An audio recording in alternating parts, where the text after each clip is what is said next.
Welcome to Chronic Combat Conversations, a live look at our best bets, picks, and predictions for every UFC event with your host, TB Scouting MMA and the Guru back again from the lovely Apex Arena. You've got a middleweight main event, your fourth of the year. You've got Brendan Allen taking on Chris Curtis, the rematch. But before we can get into that, we have a very special guest in the building. SWR Betting, Luke Lample. What's good, man? Lampy. I want to make sure I pronounce that right. Lampy. Yep. Lampy. Love it. Luke, thank you so much for coming on, man. Please don't kill me for butchering that. But lovely to have you here. And we've been looking to get you on for a while. Somebody we really, really respect out there in the industry, and was really happy to be able to make it happen. Yeah, dude, I'm looking forward to it. I haven't done too many shows here as of late. Did Brady's show last week and doing your guys this week, and I have a couple more I'm doing for the upcoming cards. So yeah, dude, I'm looking forward to chopping it up with everybody and talking some fights. Yeah, it's great, man. I mean, it's a public service for the people. You're one of the sharper guys as far as like picking your spots and making sure you're reading the market correctly and not getting too lost in the narrative or what happened in just their last fight. So very excited to hear your opinion on some of these fights. We have a lot of close ones here from a line perspective and just interesting matchups. So can't wait to get into it. But before we do that, the one thing I'll ask you guys, if you haven't already, please throw a like on the video. Subscribe to the channel. Doesn't cost you anything. And we bring on, like Daz says, man, shout out Daz. He knows what it is. We bring on the best guests over here. And that's why, we still have a lot to learn. We've been in this game a while, but from the beginner aspect of things, from a gambling and breaking down perspective, I feel like our games continue to grow, but this is why we need the best analysts to come on and kind of show us the light and teach us a little bit more about how to approach the market. There will be blood. Yep. Hoping to make you some money too. That would be a great time. And yeah, Guru will tell you all about his feelings about the Apex. I know he said the lovely Apex, but it felt a bit tongue in cheek. What do you I do say it with a hint of sarcasm each and every time. So. I guess on that note, like right before we go into these breakdowns, it's important to note, listen, the UFC is doing an amazing thing. They're letting you bring your family just for your fight now. But I need to see the walkouts. They will kindly escort you out as soon as it's over. They were kicking you out. Those seats are taken. You need to get up and get out. Make sure you don't spill anything on those seats. Don't leave them too warm. You know what I'm saying? Honestly, I think it's terrible what they're doing. It's disgusting. And seriously, this is the last thing I'll say about it. For anybody that says, "Oh, we used to get fights were always going on," and not for nothing, TB can attest to it as well. We were there, Atlantic City last week. Second fight, third fight of the night. I mean, 90% of the seats are fucking filled. Yep. People want to be at these fights, so let them. Well, the one downside is that these regional fights bring you Gary Copeland. So maybe that's why I was feeling a little under the weather after the UFC Atlantic City experience. Was I was dealing with Gary Copeland live and in person and only 12 rows away. So it could be dangerous for your health. Between Gary Copeland and the Apex, it has driven me to drink. So cheers to everybody out there. Cheers to that. Make sure if you guys got something, drank it. If you're smoking something, smoke it, because we are getting right into the main event here.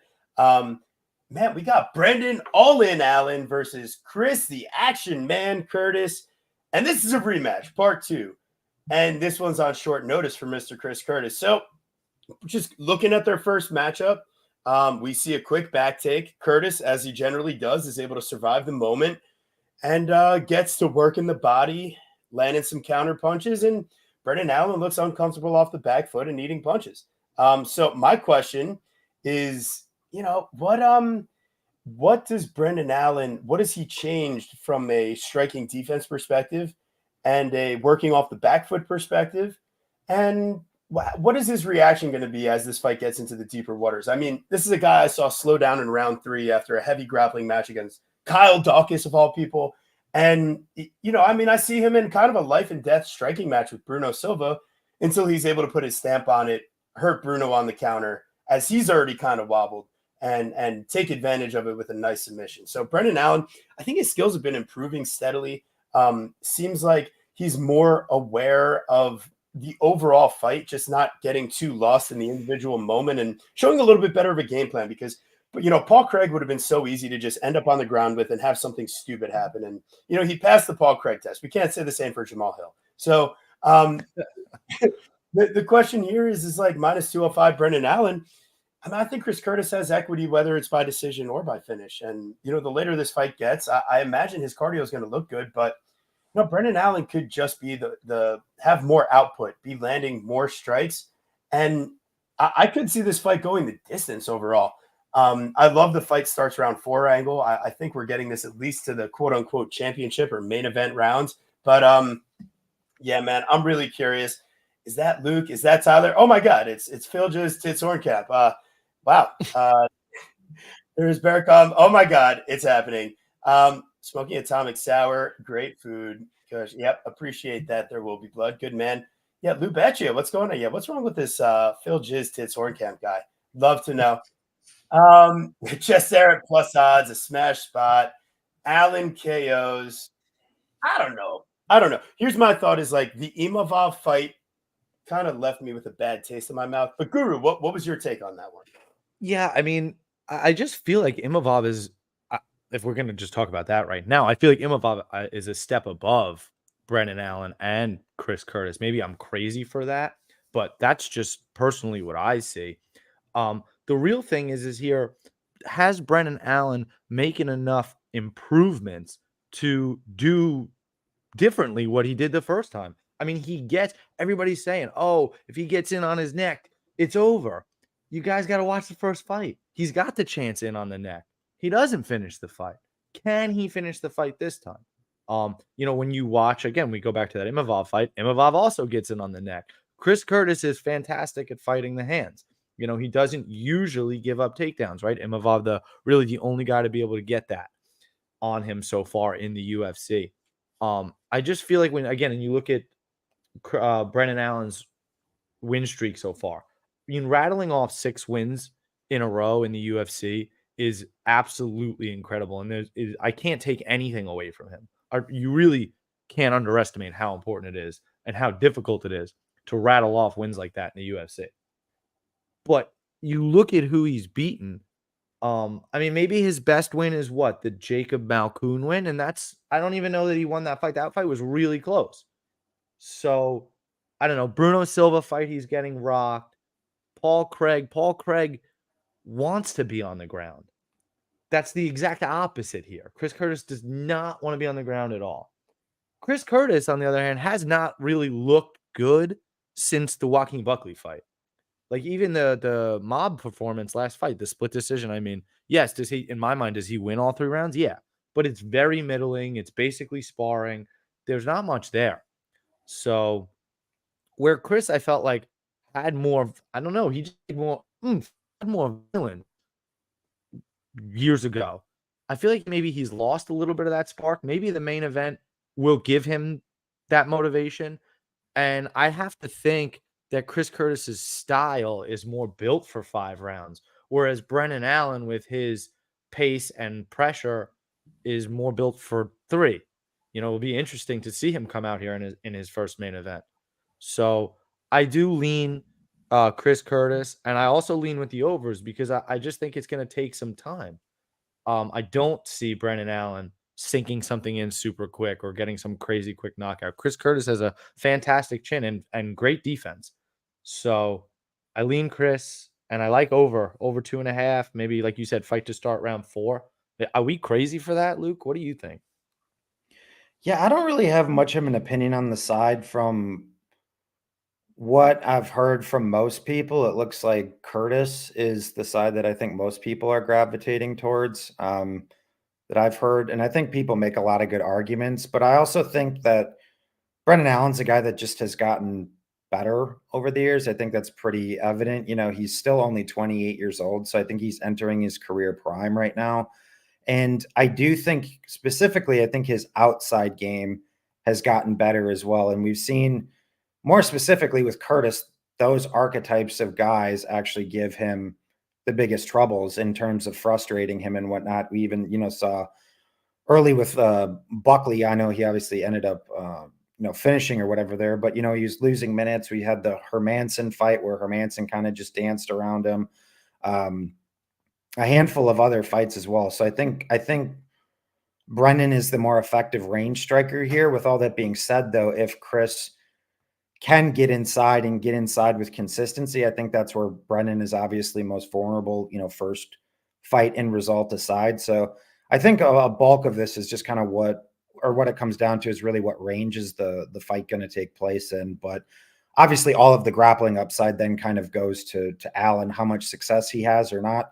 It's a little bit questionable, but we obviously had that Imavov fight for Curtis now to kind of show that, at least within the UFC, that the guy's not invincible on the ground, but he did show some chinks in the armor back in PFL back in the years too. So mainly just because I think all of the grappling upside does lie with Allen. I do think that makes him the deserved favorite in this fight. Would I be running to the window to lay -200? Not particularly. So gun to my head, if I had to make a bet, and I actually still might get involved here, but would be actually on that over 2.5. I think that's one of the better looks for the fight, in my opinion. Yeah, I love it. Smart analysis. And I feel like if you're super confident on a specific side in this fight, then I hate to say it, but it's like you might not have done enough research on their recent runs. I feel like there's a lot of uncertainty both ways, and the short notice just makes it that much more so. So Danny, shout out to you on X. Make sure if you haven't, jump over to YouTube, brother. We would love if you could subscribe to the channel. Anyone that's watching on X, make sure you go ahead and check us out on YouTube as well. Appreciate all you guys. And the small octagon definitely is a factor here as well. So we saw it play out a certain way the first fight, but Brendan Allen could show a bit more top control than Curtis. I mean, Imavov was able to take him down. I know he got there with some trickery, but we haven't seen that as much from the Curtis side. And what if we just get some top control that gets us to the later rounds? All right, we're moving on. We've got Alexander the Great Ape Hernandez. Great upgrades to your nickname, man. You just did absolutely phenomenal. Going from the Great to the Great Ape. I'm not sure what you were doing there. And then we got Damon the Leech Jackson. Check out Mr. New Hairdo this week. He's got some fresh Turkish hairline going on. I love it. Yeah, Damon Jackson, man, former friend of Chronic Combat, but that didn't keep us from former. Why is he no longer a friend? I should say he's still a friend of Chronic Combat, unless he found out that we took Dan Ige against him and Billy Q against him. I don't know. If you found that out, he might not be as much of a friend. I don't know. We'll see how Kyle Nelson feels after we tell him we took Bill Algeo last week. So probably not too bad. He knocked him the fuck out. Yeah, and he called it on our show. So, anyways, we've got the Great Ape here, and I think this could go the way of Kyle Nelson round one. Is Gary Copeland going to be there? But no, Alexander Hernandez here. I really think that this guy, he's coming out. He's looked better and better from a maturity perspective, I'd say, going into the fights. And I like that he's making the cut down. I think he kind of belongs there as long as he's doing it the right way. And he looks perfectly fine, like very nice and trim.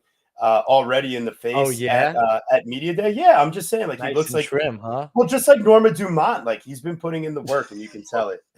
Dude, I'm gonna get to there. Okay, it's very depressing, but we'll get to Norma Dumont. Looking at both of their glutes like that, huh, man? That's See, Chronic Combat thinks they have nice hair. Just wait until they're in their 40s. I'm already getting the grays on the side. So, and the Great Recession is underway. I mean, this bad boy's running away. Not quite Guru style, but it's getting there. Yeah, I mean, I got the 5 head. I don't know what you're talking about. Yeah, Guru, it's coming, hot and heavy, baby. But it's all right. We still love you. You got longer hair than I do, Mr. Russ. But anyways, Alexander Hernandez, I think ultimately this guy's got enough body work and strikes up top. Like if Damon Jackson is eating the same type of strikes that Billy Q is eating in that round one, like Damon's out of there, man. It's quite clear. And he's been finished enough times. And even so, why couldn't this look like the Alexander Hernandez win versus Jim Miller, right? Like, why couldn't you just take him the distance against a guy that's kind of, I mean, Damon slowed down versus Billy, man. And I know Billy puts on a pace, but after seeing where Billy's at in his career, in his last fight, like that tells me a little bit of something too. Damon, I don't think he could just hold down Alex the whole time. I think Alex is going to be much stronger and much more explosive. And maybe, listen, if it's getting into deep round 2 and Alex still doesn't put him away and he's dominating, like, maybe that round 3 sub for Damon could be live if he could pull it out the bag. But as this line gets closer and closer, I mean, Alexander Hernandez, round 1, round 2, those are the kind of things that I'm looking for to get this closer to plus money if I can. So Hernandez is the pick, and I think he makes it look easy. I would like to see him make it look easy. Your round 1, round 2 prop is I'm gonna have that for you right now. Is plus 140 on Alex Hernandez. That's So pretty hot, man. That's yeah, his win condition. I do enjoy. I'm not necessarily sold on that. Here's why. I don't think that you out cardio Billy Q. Even still, like Yusuf Zalal, just outworked him. That's a little different. You don't outlast him. So I just feel like even in this spot, like is Damon Jackson's cardio gonna hold up? I'm not sure that he's not. I don't even know that he's got the cardio advantage over somebody like Alex Hernandez, which is a tough spot to be in. So I certainly think that the damage side is on Alex. He should win the minutes, and yeah, it's tough to trust Damon Jackson's durability. Awesome guy, but awesome new hair. But yeah, I mean, knocked out before by Kevin Aguilar. Like, I mean, it just goes. He's just been knocked out too many times, and I think it happens again here. So yeah, why not? I like that one too, TB. It's even better than the knockout play, which is plus 135. So you get 5 cents more just by shaving off a round. What And do you you can think? sub him for that too. What do you think, Luke? Are we crazy? I'm picking Hernandez, but I honestly think the betting line is actually a little bit wide here, just because I've been like a Damon Jackson truther for a long time. The guy's made me a pile of money. I think I'm like 5-1 in Damon Jackson fights or whatever. So I just think he's a guy that's generally pretty underrated. Just, he's kind of got that weird herky jerky style, but they have, he's got the nickname of the leech for a reason. I think he combines his wrestling with his jiu-jitsu pretty well. And the guy's obviously a super dangerous finisher. So one thing that's just interesting is we haven't really seen Hernandez aggressively wrestled all that much in the UFC. There's like a handful of outings. He obviously put up, pretty early resistance to Moicano, but Moicano was still kind of tossing him around at the end of the day. And the submission was actually more of a club and sub, but we obviously saw Billy then have some success in the back half of the fight too. So the cardio dynamic in the fight's kind of interesting because obviously both guys have kind of been a little wilty and breakable down the stretch. So it's a little bit difficult for me to like give someone necessarily a clear cardio edge. I think it's more dependent on just actually what happens in the fight to determine who may or may not have the better cardio edge. I think Hernandez really just needs to be the guy that's pushing the pace and going forward here, because if he's going to do like his little outside karate type thing with Damon Jackson, I think that's actually giving Damon Jackson opportunities to potentially win striking rounds here. I mean, we did see Jackson go out there, win the first round on the feet against Billy Q, which needs to be said. I mean, not a lot of people anticipated he was going to be able to do that, but very true. Jackson is starting to get up there in age. He's starting to get old. And I just feel like if Hernandez is able to get inside here, I think he's probably going to knock Damon Jackson out. But I'm very curious to see how the grappling plays in this fight, because I think there's a lot of things that Damon Jackson can present problems to Hernandez with. And then in turn, what does that also mean potentially for Hernandez's cardio if Jackson is having success? But conversely, Damon Jackson only stuffs takedowns at 40% right now. And he also hasn't been aggressively wrestled much in the UFC to boot either, really outside of one of the earlier fights with Mirsad Bektic, who pretty much controlled him for like 80% of the fight before he Hail Mary subbed him or whatever. So Jackson can be wrestled as well. And a lot of people do forget, Hernandez actually is a respectable wrestler. He just tends to tire out when he's wrestling. That's kind of one of the big issues. So it's an interesting fight, but I'm not really counting out Damon Jackson. And I just think it's tough to lay a near 2-to-1 price with Hernandez, because right now he's currently returning a negative 29% ROI as a favorite. He's just not a fighter that I'm really looking to lay big juice on, because he's had his own issues, I think, both mentally and physically at the same time. So I think Jackson, despite picking Hernandez to win, I think Jackson's probably the side at the number. But if I was to bet the fight, I think the under 2.5 is probably the better look, because you got guys with some questionable cardio, some breakability, and who are primary finishers at the end of the day. Yeah, that definitely makes sense. And this is kind of the thing, is like, that's why I'm really trying to get away from like, there's no more stupid parlays of the big favorites that, I don't want to bet them straight, but I want to throw them away. So I'm just trying to find, where can we find these sneaky props, or is it just a pass altogether? Got to be a little bit more selectional on these cards, especially in these spots where multiple things can happen. Appreciate all you guys in the chat going crazy out here. Lou Betcha taking shots. Oh my word, that's not nice. Dogs are barking. Look out. Damon submission has to happen, I suppose. Juan, what's going on, man? Appreciate you. Both the type to slow down after 7 for sure. I mean, Damon's weight cuts look like they're getting worse and worse, by the way. That's another factor for me. Yeah, Alex might not have the same power, 145. That's fair. He might also be trying to like conserve himself a little bit more. Bogey's going crazy. It's all right. Okay. The dog's having fun up there. But yeah, I mean, appreciate all you guys in the chat here. You guys are what keeps us rocking and rolling. So make sure you guys are doing the right thing and throwing a like on it. And we're gonna get moving on here. We've got, oh baby, how do we get so lucky? We've got the Last Pirate versus Machine Gun. I mean, talk about electric nicknames. It's Morgan Charriere, the Last Pirate, versus Chepe Machine Gun Mariscal. So, I mean, I'm looking forward to this matchup. You talk about two guys that can put it all together at multiple levels, whether it's striking, kicking, wrestling. I mean, they've got everything in their toolbox. I mean, I just think Chepe is a bit more the killer here, where Charriere, he keeps things close, fights to a ton of 7 split or majority decisions in his career on the regional scene. Like, he just doesn't have that killer instinct against some guys that can really put it on him. So I got to go with the dog shot here. I jumped on Chepe at plus money. Now we're seeing minus 105 in a lot of places, and just felt like the right thing. I also think this fight does go the distance unless Chepe is the one finishing it. I can't see Charriere putting Chepe away. Like, he's not going to quit to body shots like Manolo Zucchini. So I'm going with Chepe here. I feel like you got to take the dog shot. Now if the lines come closer, I mean, I get it if you want to stay away, but at the same time, I mean, you're still getting minus 105. And Chepe, I think he's going to fight for your money no matter what. I mean, he can eat 100 calf kicks from a guy that breaks everyone's fibula and still find a way to keep coming forward and clinch, get it to the wrestling. And I know it was a bit of a fluky finish, but at the end of the day, I mean, Chepe was the one turning up in that fight at that moment. And to survive against a guy like Peak, crazy swinger, wild boy, just got to make sure that, you stay safe here. Charriere will strike at all 3 levels, but man, I think Chepe is going to be fun. So I got him here. Let me go check on that dog.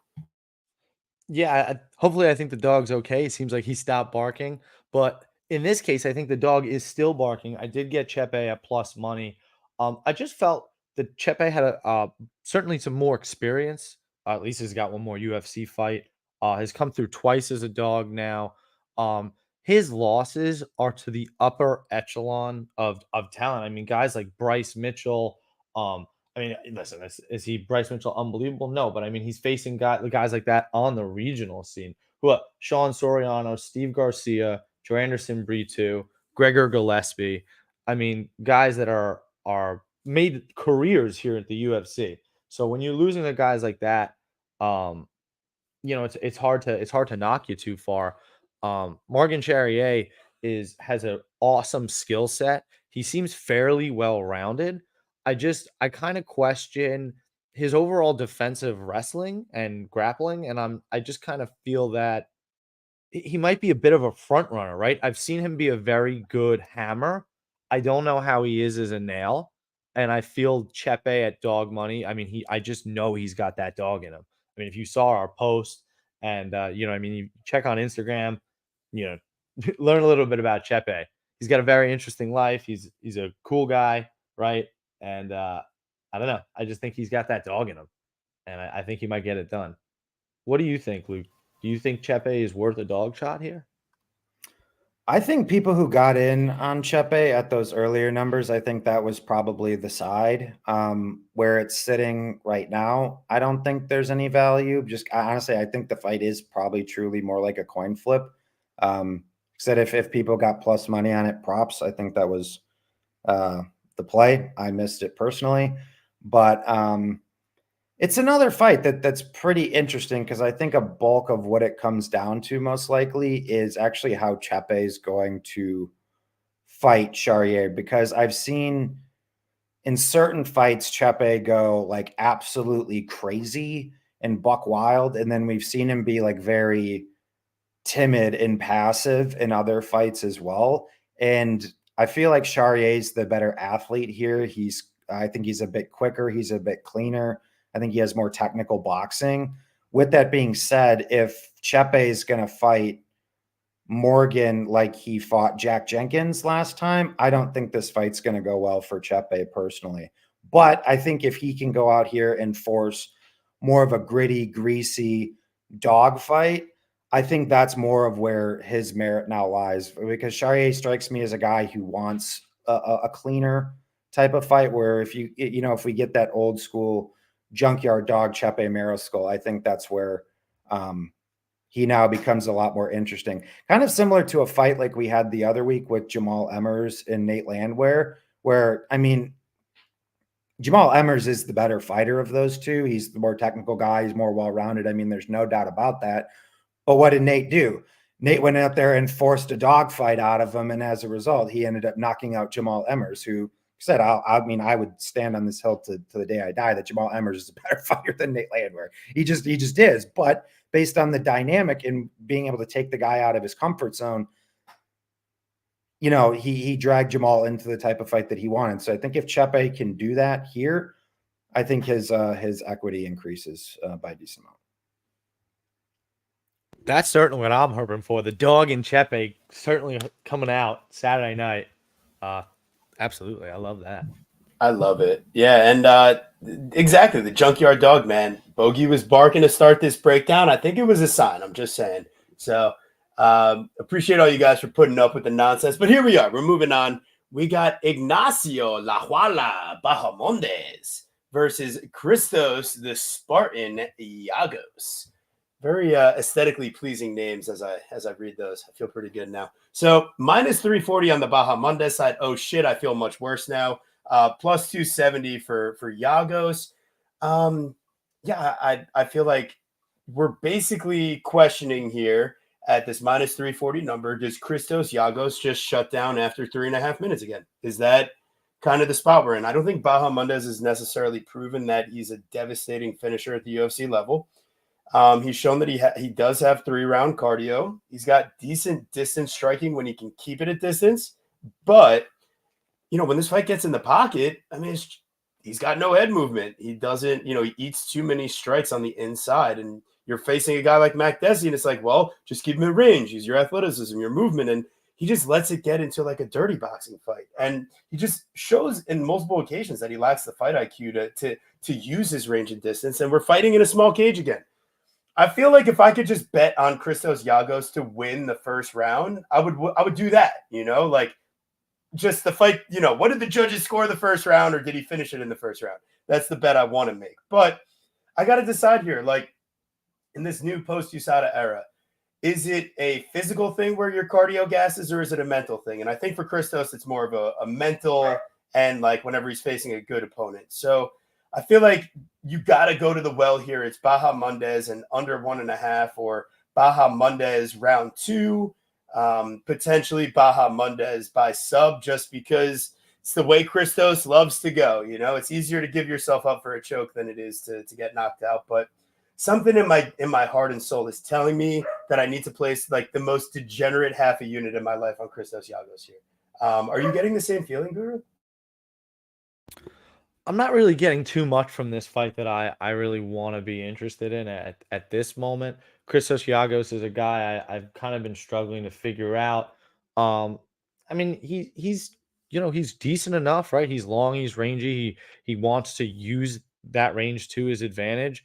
But at the same time, I don't know that he's going to maintain it against somebody like Iagos, who was going to want to continue to force the action.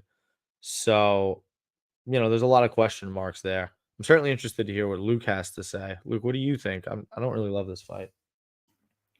Yeah, it's honestly a fight between two guys that I find rather frustrating to watch personally, because Bahamondes is, I think he's only 25 still. Like, he's super, super young. And obviously the guy's got one of the biggest frames at 155. And I think prior to the last outing against Klein, I was like, okay, we're really starting to see the guy, use his length a lot better, fight behind it. If you look at like the distance head strike metrics in like all 3 of those fights prior, like things were really starting to like, tick up because obviously you reference like the Makdessi fight where it's like that wasn't particularly great. Cash John Makdessi in that fight at like +3 something in there. That was pretty fun. But obviously the Klein fight or whatever. Obviously Klein's a good striker, but obviously a much shorter guy that was still, touching him up. So that's kind of my issue with Bahamondes. Like he still hasn't 100% figured out how to use his frame yet, but it's like he's a guy when he really starts going though. I mean, the guy can land, upwards of 10 distance strikes a minute, which is just insane, coupled with a guy his size. So he's just one of those guys that doesn't really put it all together yet, where Yagos, in my opinion, at like 34 is kind of a finished product. But I say he's frustrating because he's actually a pretty skilled fighter. Like he's got good wrestling metrics. He's got good boxing. He's got good hand speed. He's got some pop in his punches. His wrestling metrics are good. He's a black belt in jiu-jitsu. Like the guy's got a lot of positive things going for him. The problem is that the guy can only fight for 5 to 6 minutes. Exactly. Like, it's like put him with like a Terrence McKinney in like the round 1 fighting championship or whatever. He might be he might be a champion. Like I like Christos Yagos and his skills. He just can't fight a hard 15 minutes. Even if you go back and look at some of his decision wins, like he's gassed out in the back half of that fight, in the back half of those fights where he's either just like laying on top of guys or guys are laying on top of him, where he's like up in the first 2 rounds and then just drops the last round. So it sounds like kind of a Mark take, but I kind of see it going similarly to Yagos's last fight against Zellhuber, another long guy that has a very similar frame, where I think Yagos is going to find probably a lot of success early, but Bahamondes is going to start really flowing. He's going to start working, getting behind his range. Yagos is going to get tired. He's going to start getting busted up. He's going to start shooting shots from far out. And we might see a little classic long man choke here from Bahamondes in the back half of the fight. If Bahamondes is really going out here and landing like upwards of 7, 8, 9, 10 distance strikes per minute, I mean, Yagos is unequivocally going to guess. So pretty typical take.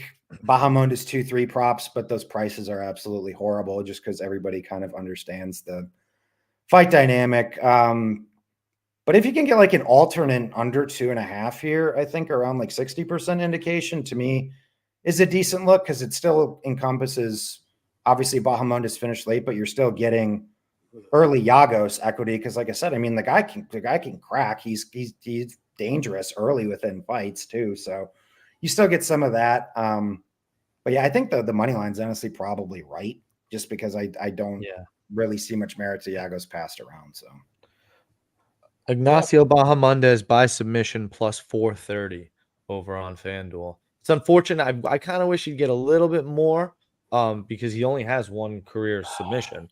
But obviously, it was in the UFC recently. And like you said earlier, Luke, I just think they're kind of hip to what's going on here with Yagos. Yeah, makes sense. And listen, it's kind of like if we look back at like Julio Arce fight last week. I know the price wasn't the best, but was it not like the right answer at the end of the day? So yeah, we said Julio. Kind of like when Jack Shore fought Makwan Americani, it was the same thing. Yeah.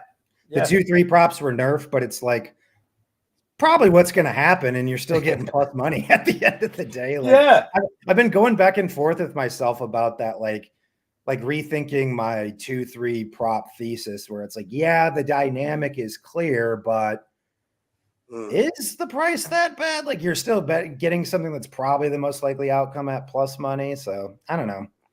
Yeah. Appreciate you, Glimbot. What's going on, man? Thanks for joining the show. And make sure you guys listen to Glimbot. It would be really cool if you smash the like button. Luke, I think you're touching on exactly like some of the things that TB and I are exactly talking about, why we bring guests like you on, because like gambling is a lot of, especially with UFC, MMA, can be a lot more like the SATs. Like it doesn't matter if you have a good answer or a great answer. It has to be the best answer. It has to be the most likely answer, right? Because it's like if they fight 10 times, that's why the odds and the numbers mean so much. So I think you're exactly right with that. Beautiful. All right. I got some questions here, guys. Why is it the clean monster? You're like calling more attention to yourself, Walter, by calling yourself clean. That's like a TB nickname. That's terrible. It's horrible. I can't even take credit for this horrible nickname, the clean monster. Like you're screaming to be pissing hot for whatever this new, Fight Clean Sports, whatever. And then you got, Walter Walker here, minus That's 270. That's funny that's how you took it. You took clean as in like clean from drugs. I'm thinking like clean like he's not some sort of like deviant. Nah, I mean, listen, taking PEDs would also be a deviant maneuver, Guru. So, and he's facing Lucas the Bull Dresky. Why are we pronouncing it like it's Dresky? I'm not sure, but we're doing it. What is it? Polish power? Yes, sir. He doesn't pack any of that, unfortunately. It's like he kind of gives you some Jan Blachowicz vibes when he's like in the octagon and he's turning sideways. You can see a little bit of it, but then you watch him fight and you're like, oh damn, that's not Jan. Walter Walker here. I mean, this dude should just be shooting takedown after takedown. That realistically is what he did against Alex Nicholson in his last regional fight. He did not want a second of it. And when it was on the feet, it was ugly. It wasn't good. I really don't think Walker has good striking, but I also don't necessarily think that like Dresky is one, like a power puncher that's enough to take care of business. And two, I mean, listen, I know he kind of looks a little bit trimmer. Looks like he might be back under juice based on his recent images, but I don't know, man. Like Lucas, he seems like one of those like snake oil salesmen, and he goes like calf kick heavy in his last fight. Like he comes out, he's like, you know what? Waldo's a boxer. I got to take out his lead leg. And he throws like 11 kicks in the first 90 seconds. And he's damaging that leg like crazy. However, he doesn't take into account the fact that when he goes to the high kick, it can get caught. And oh no, Waldo Cortez can like land some big shots because he's got a huge reach. Now, Walter Walker, the wrestler, if you're throwing all these kicks, man, something's getting caught. You're getting taken down. And I know you're getting up against Carl Williams and all that, but we've seen Carl Weiser before, and like he gives us, some uninspiring performances. I think Walter, could have a better. Why do you keep pronouncing his name like he's a James Bond villain? Like, Walter Walker. I'll meet you in the casino, Walter. Why the fuck is he Walter? What, like, bro, you moved to Russia and you got named Walter? Like, what's happening here? What is that a Brazilian thing? I'm so confused. It's on the last tape we were watching. They call him Ignacio. That's the other thing too. I really think he picked up this name when he was like fighting in Russia. Like, is he really Johnny Walker's brother though, or like it's like, yo, no, this is my brother. It's like you're really like your cousin's best friend or whatever, and you're just like getting him through. They look nothing alike, other than that, just two mammoth of human beings. All right, this is pretty good. Restored hairline Damon might be a problem, but I got Alex Brent from harassment to flirting. That's pretty good. He really top notch. The rejuice is real. Bring on the juice, baby. And hell yeah, shout out to SWR. This guy is absolutely incredible. Love his even killed approach and like never too emotional in what he's picking here. I love that. He's smart. He's all over the analysis. He's the man. He's the man. So the question is, does the bull have his horns back? I don't know if I'm willing to take the chance. We missed it. Like Walter was minus 400 at one point. We both it's down to minus 270. Yeah, I get it. Personally, I love this fight over 1.5, and I love this fight to go the distance. Yeah. Dresky gets finished by like, it was one of those like crazy sequences. Like he gets hit behind the ear, and then he's pulling a Chelsea Chandler and running away. He thinks it's Norma Dumont on the other side. And like Waldo just kind of catches him and hits him in the back of the head 4 more times to knock him out face first. It was really funny. Like the hilarity level of that fight, loved it. However, I don't think Walter Walker possesses that type of finishing potential. The dude has 4 decisions on the regional scene as a heavyweight. I love him to get a top control lay and pray decision here. And if not, Lucas Dresky will just piece him up from distance, and it'll look like the Martin Budai fight. And then it's Johnny Walker's brother, and they're robbing him, and it's a split decision for Walter Walker. So I got the fight goes the distance. Well, listen, I really do like the fight goes the distance. At the same time, though, you do have to be careful because I mean, it really could end in 2 minutes. Oh, this fight is just AIDS in general, so I should probably 100%. Because I do really like the overside. I think more often than not, it does go that direction. It's just that how can you trust? Where is Lucas's like mental state? Like I really do. He's lost 3 in a row, right? So I would assume that this is the last fight on his deal, and they're giving him Walter Walker for a reason. If he really is Johnny Walker's brother, and you really do like this guy or you feel like he's marketable, you're definitely going to give him the lowest level of the food chain here and see what he's got. So We do know that Bresky's not exactly fantastic at takedown defense, right? So and Walker honestly was spamming those takedowns versus Alex Nicholson. And the thing with that fight going 4 or 5 rounds is like Nicholson has a chin and like he's on all the juice. I mean, like literally all of it. Lucas might be on some of it again.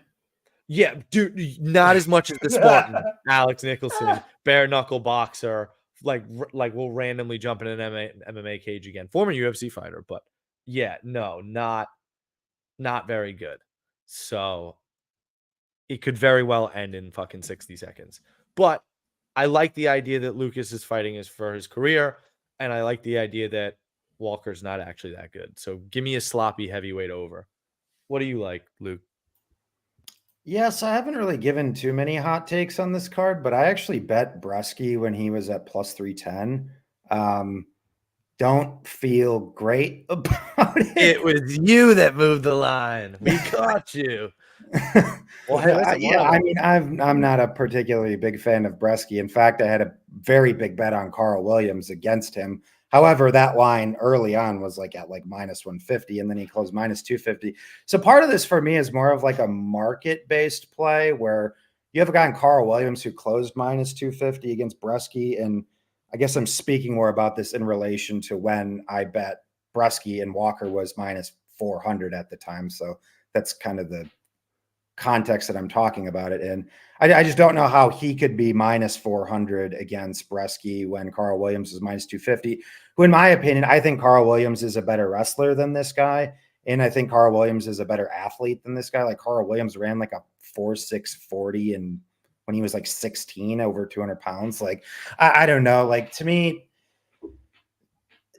yeah, he probably out wrestles Bresky to a decision. I think that's the most likely outcome of the fight, but like, this guy gets tired wrestling too. Like, I mean, it's not like we're dealing with Jordan Burroughs here. And we're also not dealing with someone who has like shown any real jiu-jitsu capabilities. Like, I don't think the guy has any subs. He doesn't attack or like threaten any like arms or take backs. Like he just kind of lays on people, throws peppering shots, or like the guys that he's gotten out have been like completely incapable ground fighters.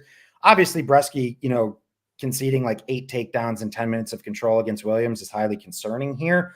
But even if you go back and watch the early portions of that fight, like Bresky's putting up a lot of resistance. Like he's getting up to the feet. It's not like Carl Williams landed a takedown and the guy was just like, oh, well, the fight's over. Like if you take someone down eight times, what does that mean? The other person got up 7 times too, right? So I'm just not.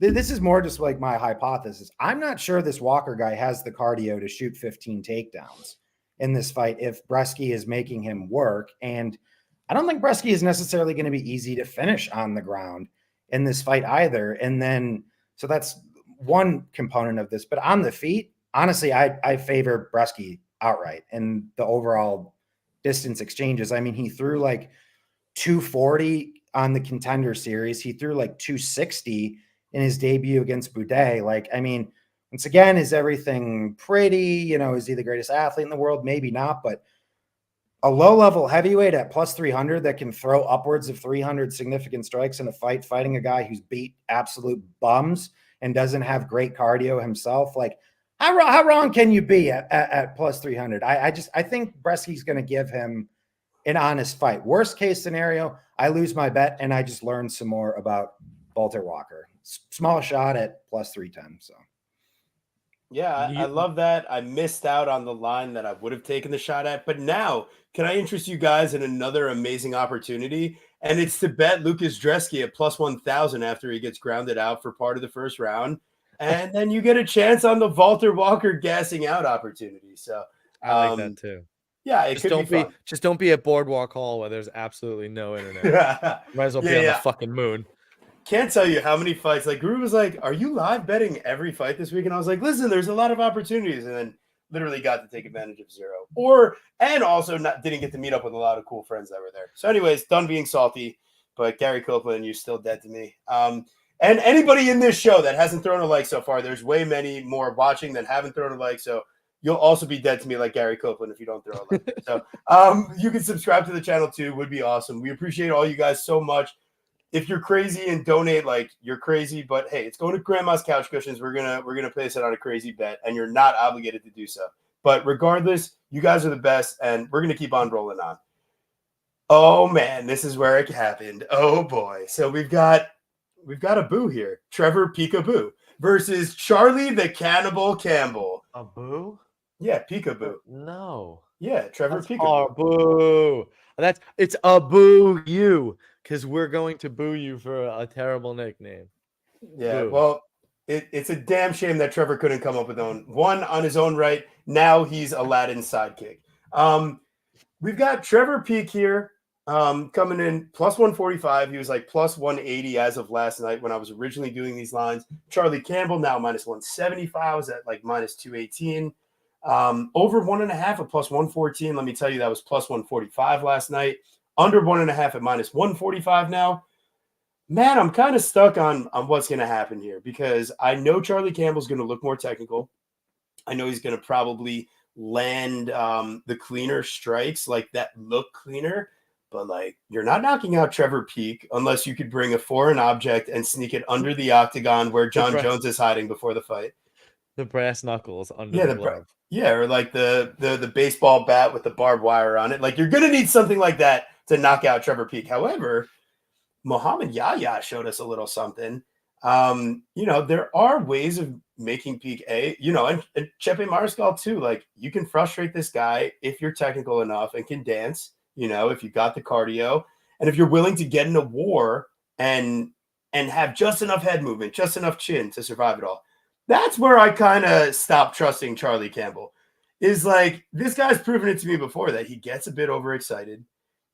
He's got the power, but even Alex Perez, like, he has this guy dead to rights multiple times, and he goes to throw the dumbest spinning back fist and nearly gets dropped off of it. Now, does he dominate Alex Perez, land 3-1 in the striking totals, and finish him in the first round? Yes, he does. But it's great. I'm sorry. Was it Reyes? I meant to say Reyes. I'd like to apologize. But there's no excuse for you. Yeah, and here's the thing: like, Peek money line plus 170, Peek decision at 10-1. Take a peek. Oh man, I don't know, man. I think that Peek needs a finish, if anything, and I'm not here to take Charlie Campbell at minus whatever against a guy that legitimately does not want to be killed. But I saw that Charlie sub got steamed from like plus 900 to like plus 300. So I don't know. Is it another one of those ideas where like, well, Yahya got him there, and if he hurts him and gets top control, like, Campbell's in a legit camp of grapplers. Like, Longo Weidman MMA is looking better than ever, and they got some secret pills from Chris Weidman's company over there. So I don't know, man. No, but Nutrition Gold, go check it out. I'm just saying, but Trevor Peek, he also has been training at ONX, working with Gaethje, Chepe, a bunch of really good fighters at that gym. It's just, did they kind of take away who he needed to be? I honestly don't think, like, he was still going apeshit against Muhammad Yahya. It's just he was more reserved, especially in the beginning. Well, more reserved, but then he would go on these flurries and he'd still throw the cross with the backhand combo and try to throw the overhand hammer fist. Like, he's doing all of it still. Like, it's just slightly he's less. Not. I mean, he is nuts. I do think on some level though, and it is kind of interesting because I do kind of assume that Charlie Campbell has the better cardio, but at the same time, we've only seen really Trevor Peek. Exactly. We've really only seen Trevor Peek more recently go the distance here. So I think this line might still be a little wide even. I do think Charlie Campbell has more process. He's the more technical guy. And I do think that, like TB said, I think the grappling upside is going to be there if especially if he's smart. And I do think that he could essentially get the first submission of his honestly his professional career here versus Trevor Peek. It's just whether he's gonna move his head and because I mean, he's literally killing Chris Duncan. A different referee stops that fight in favor, and it's over, and it's Charlie Campbell. But they let it keep going, which is fine, and he dies because he doesn't see that counter coming at all, and that's just not necessarily a great look. Trevor Peek is a wild boy, and like you said, TB, I mean, he's got no head movement either, but he's got a chin of steel. So it's going to take like you said, a foreign object to take that out. So I kind of lean that over 1.5. Isn't that crazy? Because they have so many round one finishes. No, I love it. I love the over 1.5 here because That's nuts. I don't know. I think it's crazy, but I think it's got a good chance. Look out. They Luke, might respect. They might pressure. respect each other. We'll see what Luke's question is. But Luke, what's your breakdown in this fight? What do you got going on? This is another fight kind of similar to a few that we've talked about already. I think very clearly that Charlie Campbell is the better fighter here. Like he's just more technical. He's shown more diversity. There's more tools. Guru, you used a term that I like to use all the time, but process. Like there's just actual process in the guy's game where there is very little with Peak. With that being said, you guys hit on a lot of good points too, where it's like there's been certain times with Campbell where, he gets a little too overzealous or he gets caught taking pictures. He also just has like a little bit of like the noodly white boy syndrome thing to me where like I feel like, and I say that as a noodly white boy myself, that he could just get coffined like at any time here by by Peak. I'm just really not a Trevor Peak guy from an analytical standpoint. From a fan perspective, I love the guy. Throwing tomahawks and all this nonsense or whatever. He's super fun, but analytically, he's just like a complete mess as a fighter. So just my general process of me thinking it was like, I feel like I have to pick Campbell, but I also do have like a really weird suspicion that this fight does extend too. I can't really give like a great rationale or reason for it, but I feel like it probably is going to extend. What the last thing I'll say though was with the whole talking point of Peak going out to Colorado now.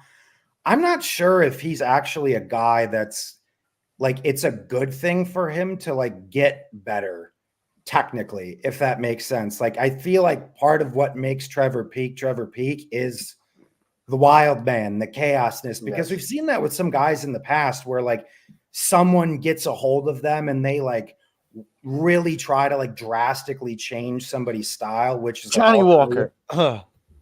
Yeah, which is ultimately what brought him to the dance. And it's like, that's just not who the fighter is, obviously given what he's doing, it's going to give him a pretty limited ceiling, but yeah, I don't know. I got a weird feeling about this fight. I don't really want to touch it from a betting perspective personally. Yeah, I don't want to touch this question at all either, but that's pretty hilarious. Probably Jack Nicholson, but that's crazy.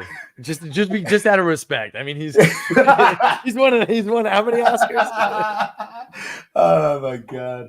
And yeah, man, just tell her to bet round 2 sub. That probably should get you to second base. Go Bonino. Hope you have a good time on your date, buddy. Everyone wish Bonino some good luck out here. Take her bowling, bro. Girls love bowling. Pink Floyd, just wait, man. We're getting there. All right, peekaboo. We'll see you later. We've got all right. Here we go. We got Court the Crusher McGee versus Alex the Great White Morono, and no, not like that type of great white, more like the shark great white. And Court McGee, we're gonna have a conversation because if you lose by 3 consecutive finishes, we're gonna have to change your nickname from the Crusher to the Crushed, or as Monk Maddox told me, maybe the Recycled. I like that better because it's not something that you came up with, and it's actually more original. So you lose again. I'm shocked. Jesus Christ. He just admitted his bias. No, I mean, it's just true. Listen, I give you credit when it's due, but obviously because it's you there's a certain standard and you just never actually meet it. Right. Rarely. So Lou, I don't know the movie. You're going to have to help us. Did you know it, Guru? But what? Was there a reference of some sort? So it should, I don't know. Jack Nicholson line is from a prominent movie, apparently. But Court McGee said he had the same neck surgery as Weidman and Aljo. If Court wins, it'll be crazy. Yeah, I agree, man. I think Court, he's shown us that he's got like negative fight IQ in the regard that like when he should be wrestling, he's not doing it. And then when he does try to wrestle, he's one of the lowest efficiency guys on his takedowns. It's just a -305 Alex Morono. I'm not here to try to find out what's going to happen. I just don't want to take that chance. There's no need to throw him in an AIDS parlay. What I would say is, if anything, if you think Court's totally crushed, then we're going with the Morono round 1 prop. If you think that it's a bunch of narrative and Morono's not a real finisher, which there might be a bit more juice to that than anything else, fight goes the distance is pretty damn close to plus money. So this could be Morono just styling on a guy, not landing quite enough power, but just enough to, skate on to the clear decision win. Anthony Pettis fight sketches me out because what if he just gets taken down and controlled by some washed guy? But I don't trust Court to do that at all, and he's a worse athlete. So those are just my concerns of Alex Morono minus 305. I feel like I'm going to have bad things happen to me if I parlay it. No, I actually, what I like here, I'm going to go with Alex Morono in over 1.5. I can get that over on Bet365 at minus 105. I just think that's a great way to turn chalk in.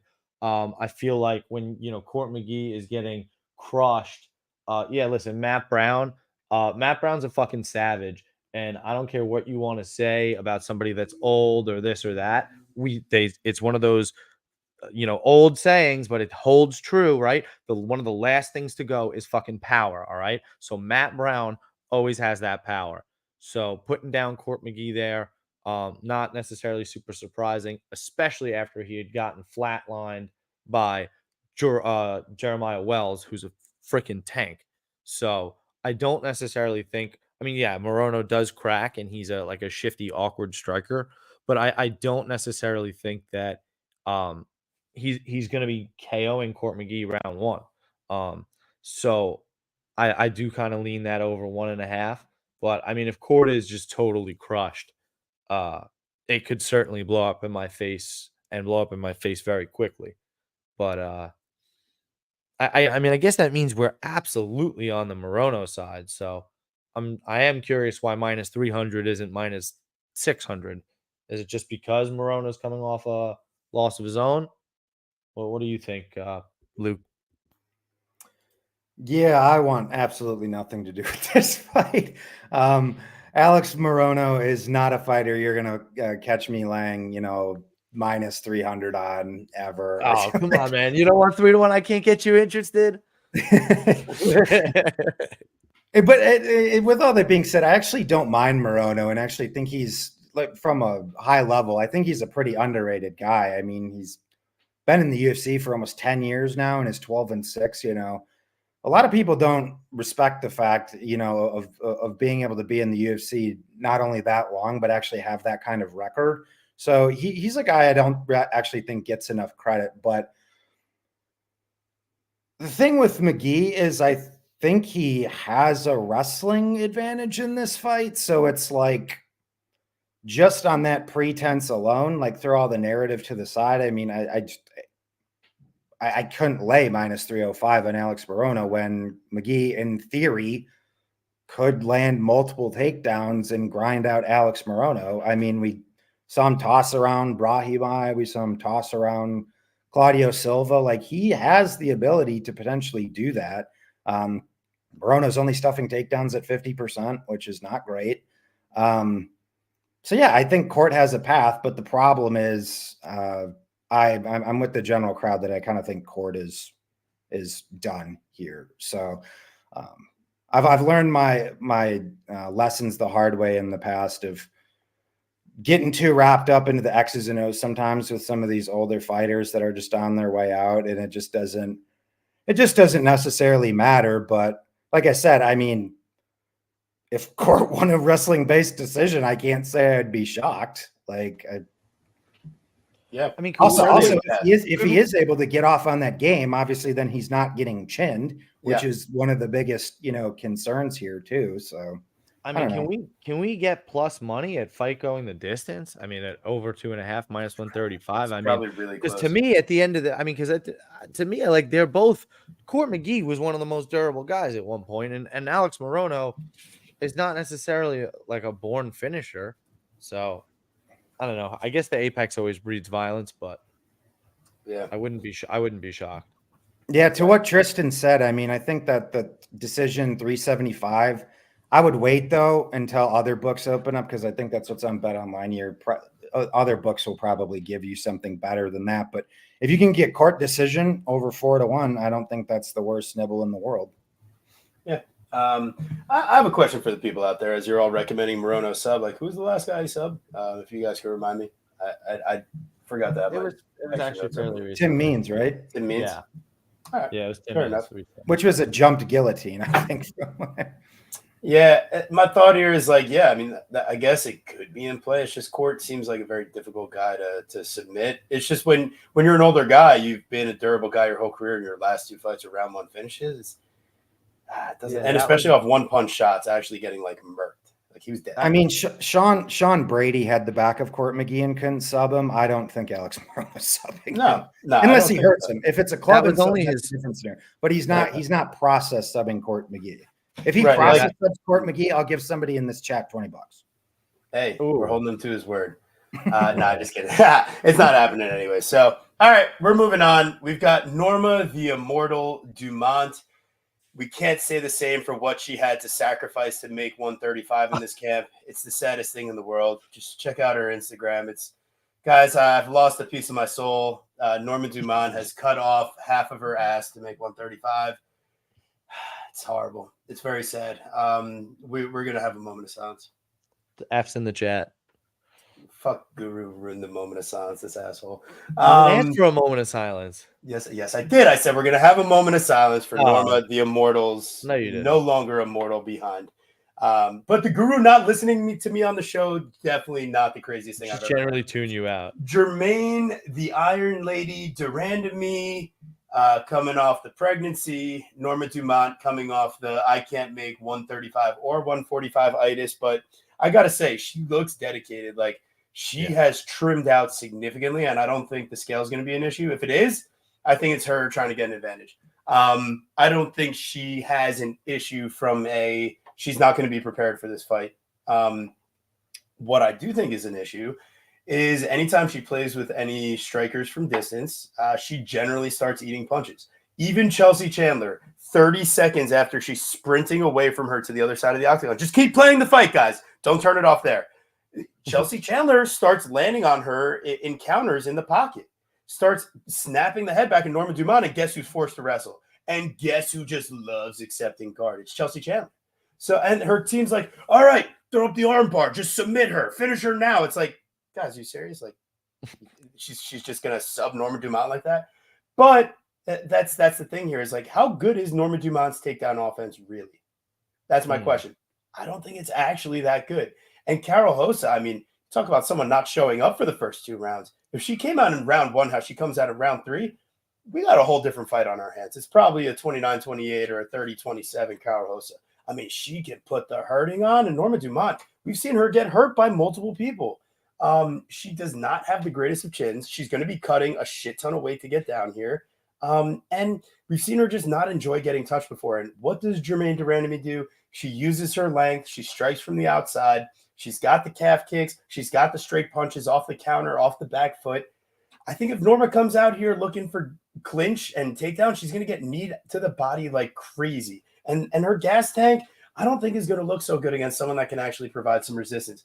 I mean, let's be serious. Like Juliana Pena, I know she was mopping the floor with Durandamy early in that fight, but Juliana Pena is really good at wrestling, guys. Like really, really good at wrestling. Norma Dumont, I think, is like mildly okay. She uses like body lock trips and takedowns that require her gigantic ass to make things happen. And guess what? She got rid of half of it. Jermaine Durandamy here, I feel like, listen, she was in the gym 5 weeks after she gave birth, and that was a full year ago. This isn't the typical fighter came back from pregnancy type of deal.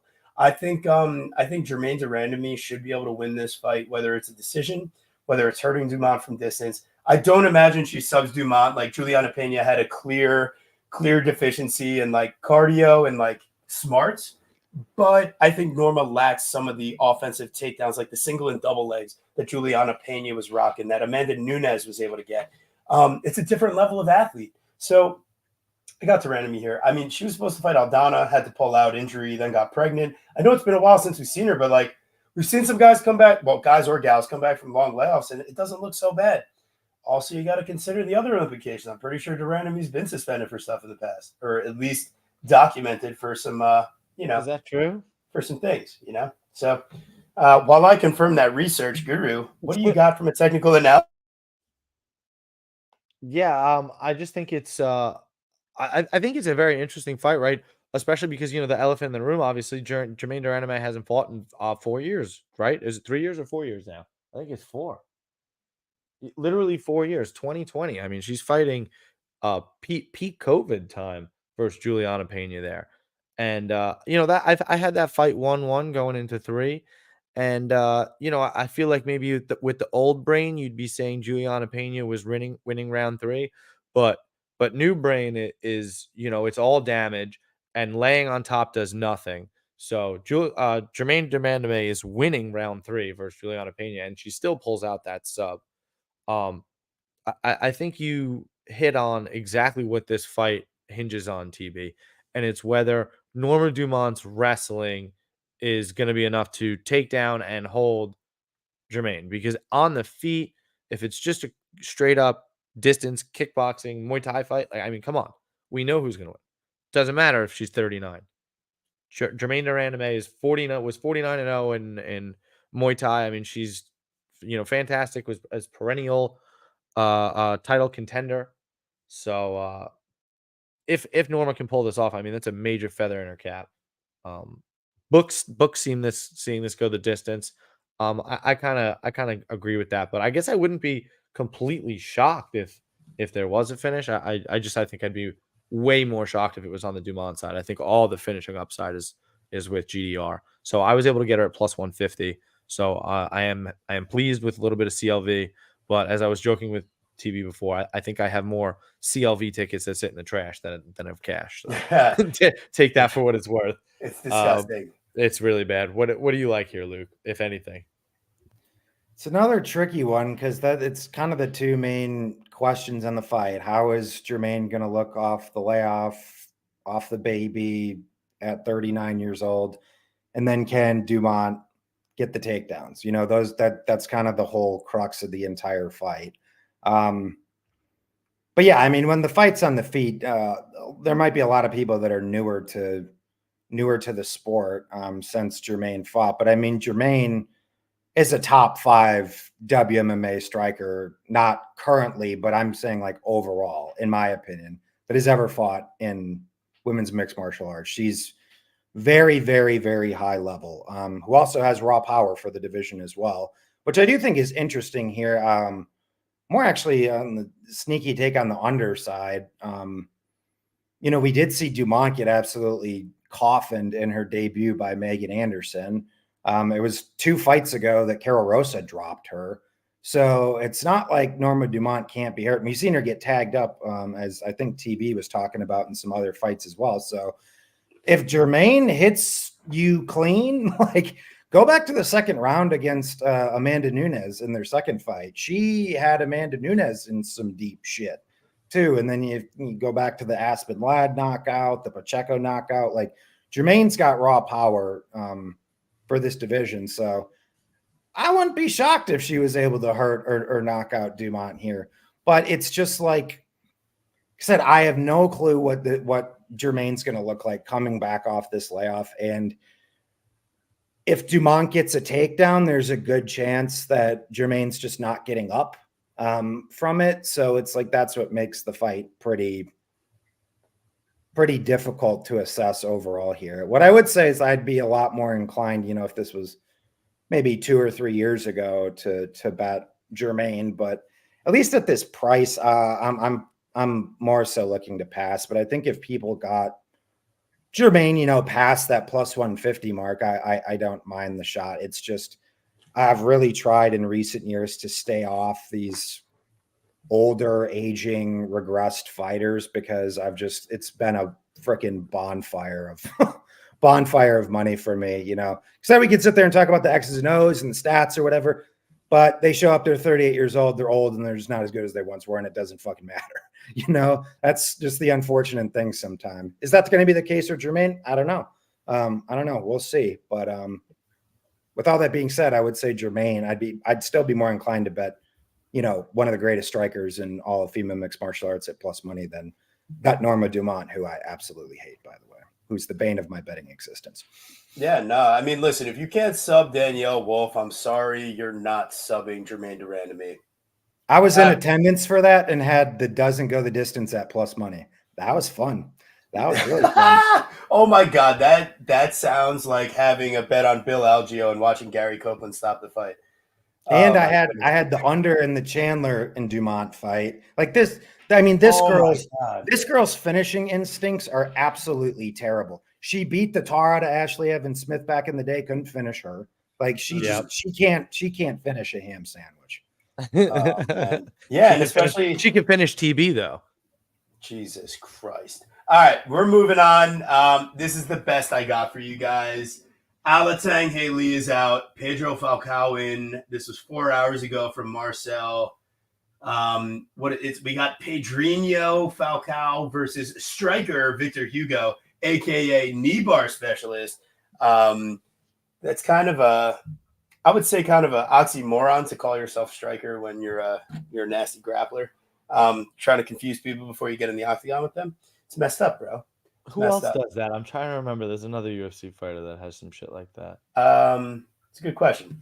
Well, hey, listen. Just last week we had the controller who, he's been. He was in air. He's a fucking work. He was in the Air Force or whatever. I wanted to get you mad, and you failed the test. Damn it. Yeah, you got mad when you didn't need to, so I win. All right. So in this matchup, though, I'll be honest. I didn't get to the tape here. Guru, did you get to the tape? I did not get to the tape. I mean, I did compile some information on him, but yeah, I got off work legit an hour before we started this show, and they announced this like after my break. So good luck on that one. Luke, did you get to any tape here? Do you have a read on this fight? I don't know anything about this other guy outside of it. Looks like he's a Nova União dude, which is a camp that is historically known for producing gas bags. So a guy coming in on less than a week's notice out of that camp, that's about my only analysis I can give right now. Although Victor Hugo looks like a guy that doesn't project to have very good cardio either. So, but stylistically, I don't know anything about this other guy yet. I don't know. I don't know anything about his style. I mean, I can tell you that he's got 6 KOs, 5 submissions, 5 decisions. So, I mean, at least he's got there. I know that he's moved to Las Vegas. He's been training at Extreme Couture a little bit. And I know that he's a 3rd degree BJJ black belt. So, nice. That's about it. I haven't gotten to watch the tape yet. 31 years old. Certainly interesting to see him in this spot. I mean, we have a line for this fight. Was it? Oh, he was also. That was the one more thing. He was on Dana White Contender Series. Won his fight. It was in season 5, and he wins by round 3 knockout, but doesn't get a contract. And what did you ask me? Is there a line for this fight right now? Oh, I'd maybe bet online somewhere. I don't know. I can't give you guys great analysis, but this is where they put the fight on the card. It's happening this weekend. Make sure you check out if we decide to have some type of disgusting action on this fight. But I mean, you probably just gotta find a prop for a quarter unit or pass. That's my idea. All right. Oh man, Pink Floyd, you here, baby? We got Piera La Fiera Rodriguez versus Cynthia Pickles Calvillo. And you're asking why it's Angelica's doll in Rugrats, so that's why she's Cynthia Pickles. You approve of that? That's like Carl Weiser and Jimmy Neutron. I love you Rugrats. Yeah, I knew you liked this one, you son of a bitch. I don't know. All right, I guess I'll give it to you. God damn it. Yeah, not too shabby, right? I went deep to that one. I know you're a Nickelodeon pedophile, you son of a bitch. Anyways, La Fiera here. One of the more low IQ fighters I've seen. She's like getting in an argument and trash talking after round 1, where I mean, like, dude, you went into the guard of Jillian and didn't stand up, and then start trash talking after the round after you got reversed, and then get taken down 5 seconds in to round 2 against Jillian Robertson. Like, I know her grappling's good, but take a look at her offensive wrestling. It's not that good. So Sam Hughes, underwhelming win. I mean, Piera, just a couple of Kay Hansen, also pretty underwhelming win perspective there. Like, I'm not necessarily impressed with what I've seen from Piera in a defensive perspective. And then you look across the octagon, you've got Pickles. You've got 0-5 in her last 5. But is she though? It's a good question. I don't necessarily think that she should be. And listen, I kind of like seeing her go back down to 115 at this stage. Like, She's dedicated to her camp. She's actually working with the nutritionist. She's training hard at the gym. Things that you couldn't have said about Cynthia Calvillo in her, I guess, like, if you go back, like, her 5-4-3 fights, like, against Nina Nunes and against Lupi Godinez, like, I thought she came in looking like she was there to fight. Now, is she able to land with a lot of damage? No, but she can stick the jab out there. And Piera, man, she's not beyond getting busted up a little bit. And God forbid Cynthia Calvillo remembers that she's a high-level wrestler and grappler. We could have a serious problem on our hands if you're backing Piera here as a favorite. So I did the degenerate thing. I have a unit on Cynthia, plus 140. I feel absolutely horrible about it, but I got to do it. Yeah, it's just it felt like one of the clear spots to me. I feel good about Cynthia at the end of the, because, like, I mean, I went over to our buddy Nate Latshaw. Nate Latshaw. All right, he does all these amazing stats. I know, and he gave he's me the unbelievable, but I don't know how to say names that I don't rehearse. So Nate's unbelievable. When I went over to look at Nate's stats, they basically told me that on the feet, these girls were very, very similar. But when it came down to the grappling aspect, it was miles apart. And that Cynthia Calvillo, as long as she gets top control here, which generally she's going to go look for, she's going to dominate. And I actually like her here a lot. I mean, that line has completely crashed. Our buddy Cody Blood Money got plus 175 on Cynthia Calvillo. I think I'm pulling it up right now. I got plus 142. So yeah, I don't hate it, but again, tons of my CLV tickets sit in the trash. Plus 114, getting a lot closer. Like I said, I have it written here in my notes. In bold, Cynthia Calvillo must have top control to win fight. So that's what I'm gonna part you with. What do you think, Luke? I guess we got our first trifecta bet at the Pod Boys. I'm also on Mrs. Cynthia Calvillo. Didn't get the greatest line. I got plus 135, but I'm still feel okay about it.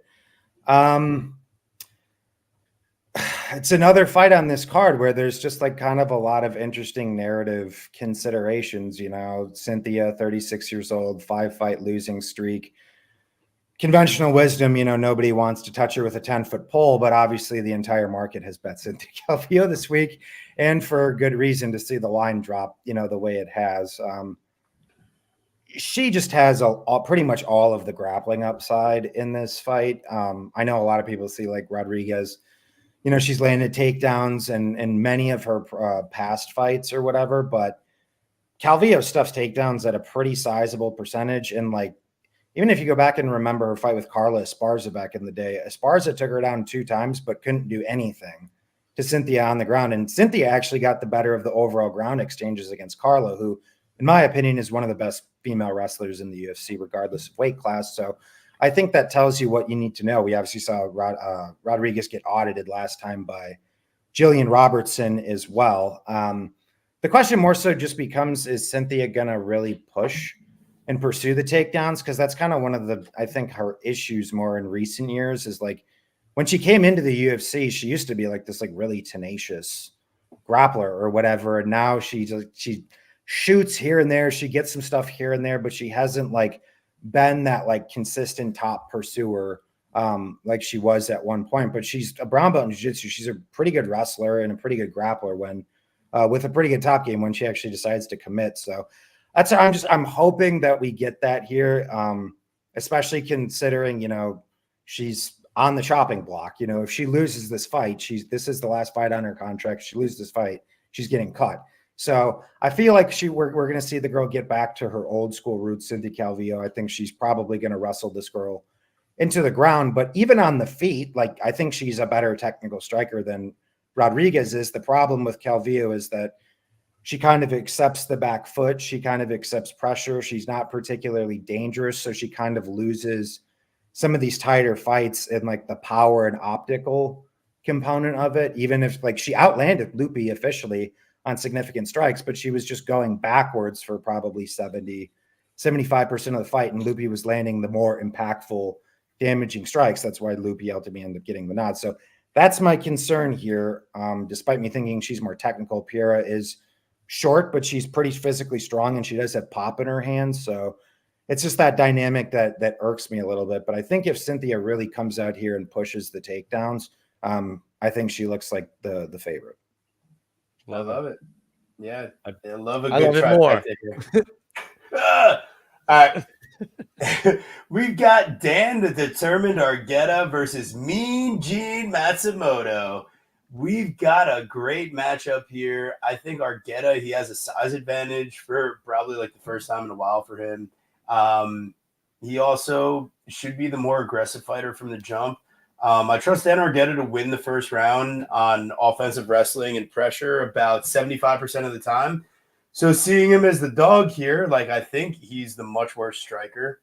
I think if Matsumoto is able to stuff the takedowns or work back to the feet, if it does end up on the mat, that it could get real ugly real fast for Dan Argueta. But I mean, just seeing the plus money on a guy I expect to win round one at a high clip, and I mean I've seen him be aggressive and he could just be manhandling Matsumoto here. Like when you look at the size and kind of like the imposing qualities of Matsumoto, it's just not quite there. He's got pretty even knockout submission, decision equity on the regional scene.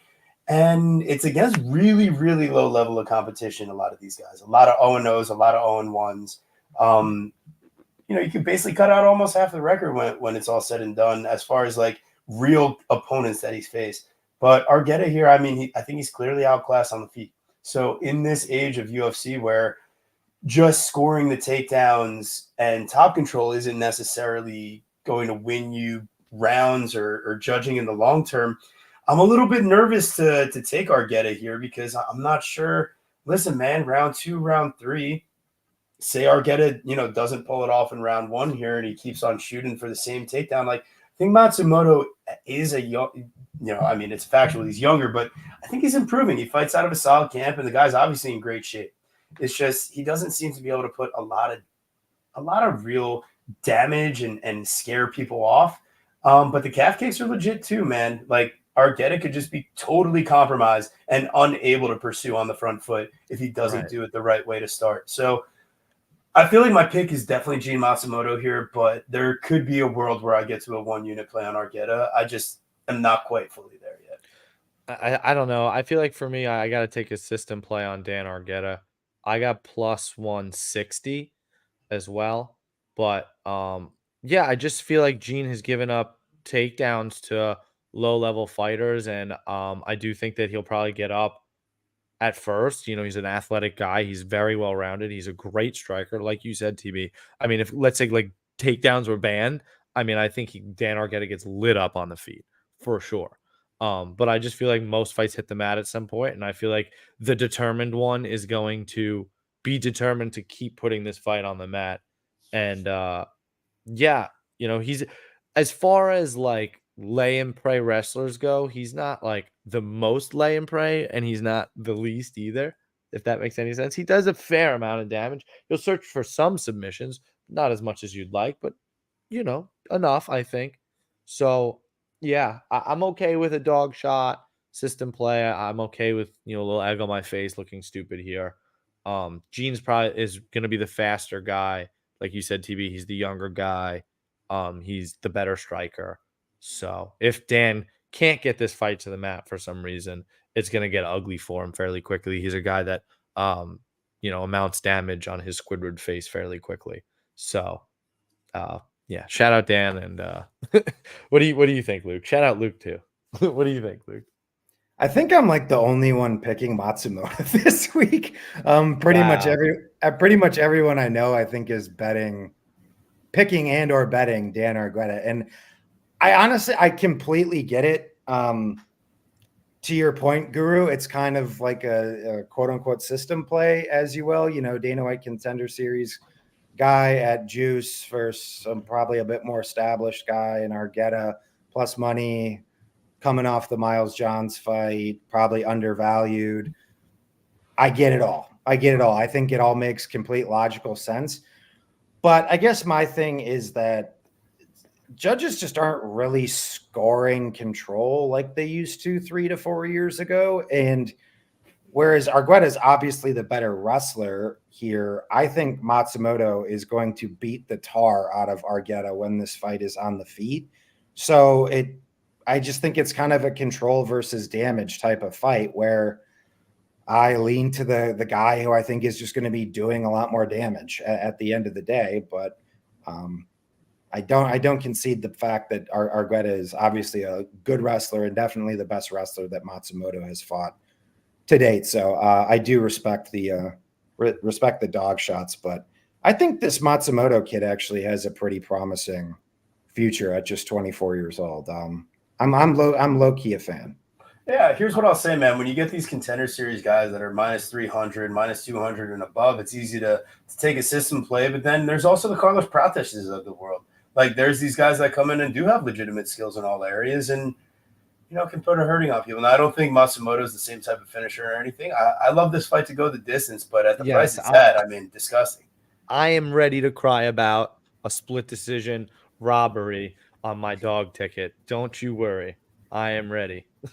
and for anybody just listening, I put robbery there in quotations because if this one is a split decision, I really do feel like it's because it's exactly what you guys said. It's because Dan left it in the hand of the judges and because he doesn't really do enough damage with his top control. You know how I know I did a great job with this nickname too is that Guru didn't even notice that Mean Gene wasn't his real nickname. You know how you did a terrible job with that nickname because it was so insignificant that I didn't even notice. I didn't hear you say it. It looks small in the font and it's hidden with the line. I didn't even notice it. Now that I see it, it's terrible, horrible. You could have. So I would have laughed better. Here, I got one for you. You could have went Billie Jean. Done. Billie Jean Matsumoto. That's at least funnier. That's not a bad one. I'm going to have to give you some opportunities here. Well, hey, listen, you're the hindsight king. You're always, we should have done this. Hindsight. What hindsight? I'm not you. I haven't been thinking about this all week. Instead of I do the slideshow. I take like 5 minutes as I'm doing the slideshow, and I go, "Oh, what's the cute nickname I can throw in here?" So this isn't a whole thing of my week, my friend. Come on. That's what you think. That's what you want us to think. I should. That's right. Well, this is not one of my stupid nicknames. This is Dylan the Mindless Hulk Budka. Can you pay me to be on your podcast? Versus Cesar Cezinha Almeida. I'm sorry, we're talking from experience. We've interviewed fucking Matt Frivola, and this guy's asking us for money to come on our podcast. Anyways, sorry. Apologies. Sorry. It's just sketchy. Who the fuck does that? In general, when you reach out to us first, right? I think it was his manager handling. Yeah, but come on. You're letting your manager do shit? That's sketchy, bro. And what is also sketchy is the idea that Dylan Bucka has absolutely zero besides offensive wrestling. And for a few minutes, he goes 2 of 7 on takedowns against Chad Hannacum. And when you watch the guy that he fights before the Chad Hannacum fight, I mean, have you ever seen a 50-year-old guy on steroids that's been in the sun too long? Because that's who he fought in his last fight. It's seriously, and he takes this guy's back, doesn't put any hooks in, and he's cheering to the crowd 2 minutes into the fight. You know who he reminded me of? Lee Main. Yes. Oh my God. Yes. The Lo Main's distant cousin, Lee Main, the 50-year-old regional Canadian guy. Yes, that's exactly kind of like what Dylan. Father of your former UFC fighter Jordan Main. Oh yeah, I can see that. Yeah. So, anyways, yeah, if you go back, it's 2 fights ago. What is it, Robert Stevenson or whatever? That Dylan Budka.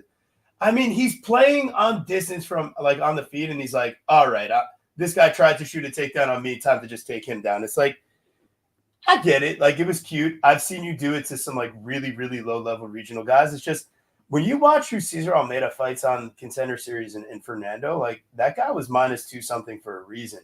I mean, he's huge. He's got legitimate jiu-jitsu, and he was a real striker with calf kicks, man. And Almeida comes out there. He's landing some crushing calf kicks of his own, patient from distance. Fernando shooting on him, and even though he's successful initially, I mean, to see the way Almeida works back to the feet, the way he turns out of a back take, the way that he's able to turn 10 takedown attempts against him into 5 minutes of his own control without attempting any takedowns. And this guy's a former Glory kickboxer. So, I mean, he's been training at Extreme Couture in the past. He's at the UFC PI. I think he's getting the absolute best nutrition and best looks in the gym right now. And Dylan Budke's training out of some fucking small-ass garage, hitting pads with guys that Well, I just don't see the real talent in the guys he's training with necessarily. And he does. I mean, they wanted him to cut down to 170, and I guess he went to the PI, and that just wasn't possible. So I think Almeida here is just going to be the way cleaner guy from distance. Maybe, Budka by the way, is going to be, yeah. Maybe, by the way, maybe it is the plan to still go down to 170, but he's taking this fight on short notice. Yeah, maybe that's the other thing. So Budka's coming in here on short notice to save the day, and I mean, not that short of notice. It's been a few weeks now, right? Like it's not. I don't know if it's been 2, 3. I think maybe 2 weeks. All right. Regardless, though, I mean, Almeida here, I feel like he just comes from the better pedigree. I think he's been working with the tougher guys in the gym. And I think he's going to be the better athlete overall here. I think Budka is very reliant on top control without damage and has relied on facing the lowest of the low competition. If this guy thinks he can just switch stances and dance around in this fight, he's going to be very poorly mistaken and won't be able to walk after 3 calf kicks, I'm guessing. And I think he's got zero defense. He swings overhands coming into the pocket, goes face first into the clinch. And I don't think he's technical at all. I think he has a good offensive wrestling background, and that's about it. I mean, the guy has talent from that perspective, but I just don't think he's translated well over to the MMA game in that regard. He's 24. He could be getting better. I could be proven wrong here. He's the favorite, but I love a dog shot on Almeida. So I took it. Yeah, I don't know. The line's been going the other way, and that I've been considering that a little bit as well. I just feel like if Dylan obviously is going to want to get his wrestling going fairly quickly. He's a high level wrestler, wrestled at Notre Dame. And I just don't know that at Caesar's age, unless he puts Dylan out early, I feel like the reason he was successful against that guy Fernando is that dude gassed the fuck out. And I'm just not necessarily convinced that Budka's going to. He had a huge coked out Chad Hanekom dripping all over him, and he did not gas out. And I think he took that fight on short notice. And Chad is a guy that should have been at light heavyweight. Like, the dude's fucking huge. And yeah, again, but he was begging to be finished. He was literally partying with John Jones the night before, completely coked out of his mind, and showed up to fight Dylan Budka. And yeah, I don't know. I feel like we faded Cesar Almeida for a reason on Dana White because he was facing a guy that was gigantic and had a kickboxing and grappling pedigree. Budka is a one-dimensional. Yeah, Dylan Budka again is gonna get messed up on the feet here, so that's a problem. And what it could be is, and maybe what I'm waiting for Luke to say is that Budka is not going to do much damage on the mat, and is that going to score? And then we go back to the same thing we just talked about. So tell me, Luke, am I on the right track there? I don't know. I mean, this one's a little bit more tricky just because our footage of Almeida is essentially nothing. I mean, he, killed a bunch of jobbers occasionally on the regional scene, at least MMA wise. And then we got obviously the Contender Series fight where it was weird because I was more impressed with what he actually showed within the grappling than his striking as the base kick. I thought actually his striking looked pretty meh to me on the feet for at least a guy that was, coming from his, pedigree of someone that beat Alex Pereira back in the day or whatever. I guess I was more so like being like, or looking for something maybe a little bit more flashy than I am. But yeah, there's just not really enough information available for me to give like real concrete analysis, more so just based on the limited Almeida MMA experience. Though the guy he did fight in the Contender Series, I don't think was a very good wrestler, where Budka isn't great, but he's not bad either. And he's pretty persistent with them to where I'm not sure if Almeida is going to be able to get off much damage if Budka's just going to, hold him against the fence for 5 minutes and then take him down for another 5 minutes. I don't know. I think Budka probably just grinds him out most likely.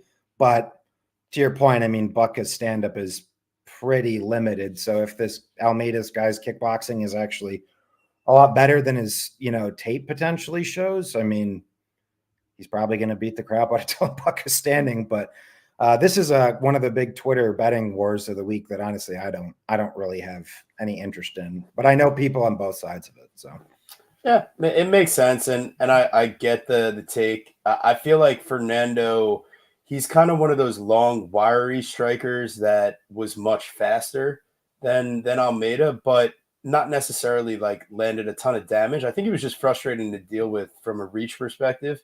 That was at least what I took away from it, and that was I bet I picked Fernando on the Contender Series show against Almeida, and maybe that's a bit of recency bias.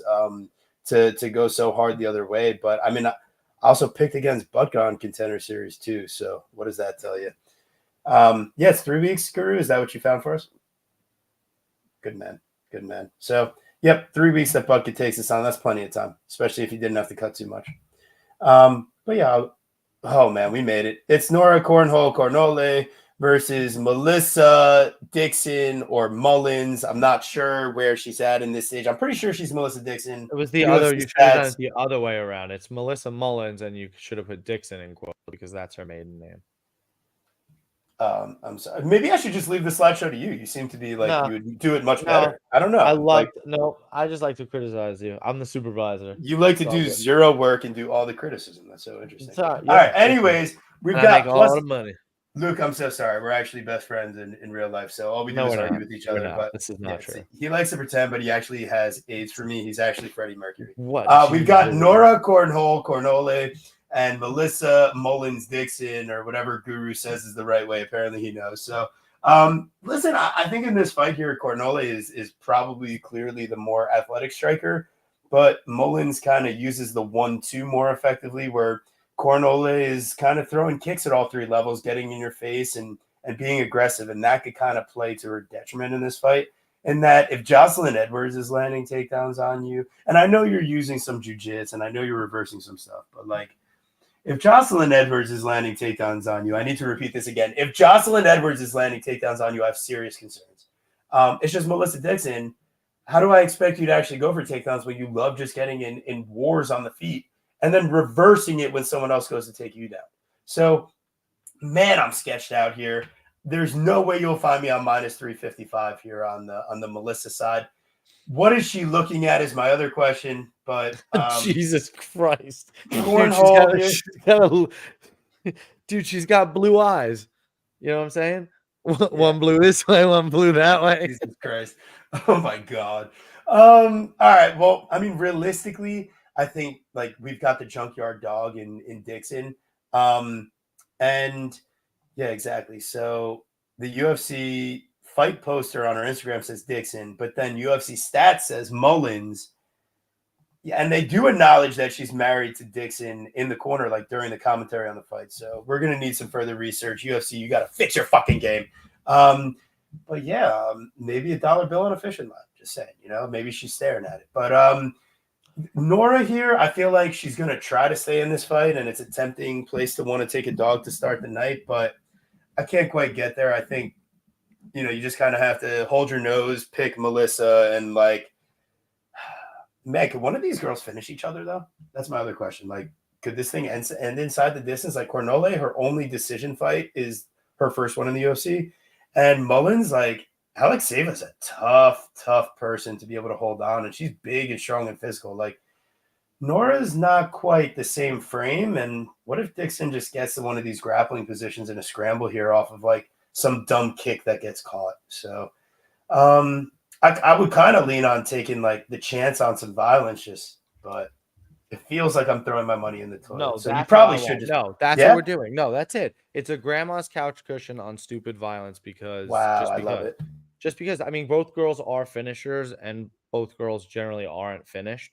So actually I don't think either of them have ever been finished, right? Dixon is undefeated and Cornhole has never been finished, correct? Right? It's just the one loss. So, yeah, I like the violence on a stupid couch play. Otherwise, why would you bet this fight? Yeah, Luke, you got your best bet of the night 9-unit play here, or what's going on? Yeah, I actually do like Dixon a decent amount in the spot. I mean, not a particularly hot take. I don't think this Cornhole chick belongs anywhere near the UFC. I think the only reason she honestly got signed was because they had that card in Paris and they needed additional French names. So they're like, because I mean, outside of that, I mean, she's 34 with less than 10 pro fights. Like, I mean, like, where's the where's the upside? Where's the marketability? Like, I mean, it's just like she's kind of just here. She does have some pop on. She does have some pop on the feet, but I think Mullins. She's pretty low volume at the same time, but Mullins is more consistent to throw strikes. She throws straighter punches, and I don't think, or I should say, I think there's just an absolutely massive grappling disparity in this fight in favor of Mullins. I guess she's coming off of winning IBJJF No-Gi Worlds at brown belt just like 3 months ago. So, you know, that's not a tournament, you know, you can go out there and win if you're a bum and don't know what you're doing, especially at brown belt. And some of the things I've seen on the ground with Cornell, you touched, you know, on the fact of Jocelyn Edwards taking her down like 4 or 5 times. Like, Jocelyn Edwards is a terrible wrestler. So it's just like, if Jocelyn Edwards, she's big in fairness, but like, she's not a good wrestler. So it's like, if Jocelyn Edwards is doing that, I think Mullins is going to do more of that and then some. But yeah, I guess my maybe sneaky take on the fight is looking to the Mullins Dixon 2-3 props, 750 and 1,000. That'll get you to aggregated about plus 378 if you sprinkle both of those. I think she's going to finish late here, actually, as an official prediction, not just a value play. Nice. Wow, that's I love that. Let's look round 2. Let's look round 3. I love it more. Yeah, we're fighting over the appreciation, but no, seriously, absolutely amazing show. My voice survived until the end. UFC Atlantic City did horrible things to me, but it was amazing having such a sharp. Right, it was just Atlantic City. Definitely wasn't, you know. Definitely wasn't what Guru did to me after the fight. While you were asleep. Jesus Christ! I should probably go back and ask them for the videotape from the room if they do that shit. Why would they videotape the room? I don't know. I need to find out if there's surveillance because I need to know what Guru did to me on Saturday. I mean, I have it on camera, but that's different. Jesus Christ! All right, so but seriously, thank you guys so much in the chat. You guys are amazing. Please throw a like on the video. It's not too late to subscribe to the channel. As you can tell, we have a great time when we bring on the best guests to kind of keep us in line and make sure we're on the right track from an analytics perspective. Now it's our job and your job to place the right bets for this weekend. So wish you guys the best of luck in that regard. Make sure you're paying attention to weigh-ins and make sure you're paying attention to those live betting lines during the fights. Throw a comment on the video after it's done. Help out the algo. Throw a like. Anything is appreciated. We got to get this show to 1,000 subscribers. But even if we don't, we're still here every week. We love you guys. So thank you so much, Luke. What do you got to say before we pass it off to the Guru to close us out? Yeah, dude. Thanks for having me on. You can check me out on Twitter, SWR_betting. I do all my bets and content over at dailyfanmma.com. You can go to my vanity URL, which is sparringwithreality.com. That takes you to the homepage.